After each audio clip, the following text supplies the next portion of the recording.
Госпожо, как се казвате? Петя Живкова. Откъде сте? Червен бряг. Какъв проблем имахте преди месец-два ли беше? Да. Бихте ли разказали?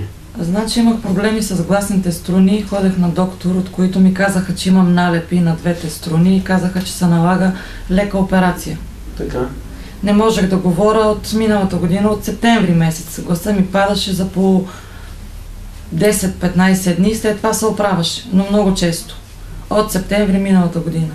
Така. Дойдохте при мен на преглед. Да. Какво става? Значи изписахте ми билки, мехлем за мазане, за главата също билка.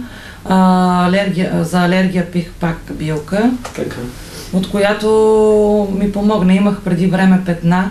По кожата? Сега по кожата, да, за която сега ги няма тия петна. Значи изчисти се. И говора ми е по-добре. Значи тук от известно време, 2-3 седмици не ми е падал. Вчера малко за един ден и сутринта, но по принцип не е както беше преди. Разликата е? Разликата е огромна. Главоболието изчезна ли? Да. Добре. До тук някакви претенции? Не. Добре, благодаря ви. Моля. Да? Значи втория месец, мина единия месец, сега от втория месец в началото много ме болеше стомаха. След всяка една билка, като я пиех, и ушите. Да.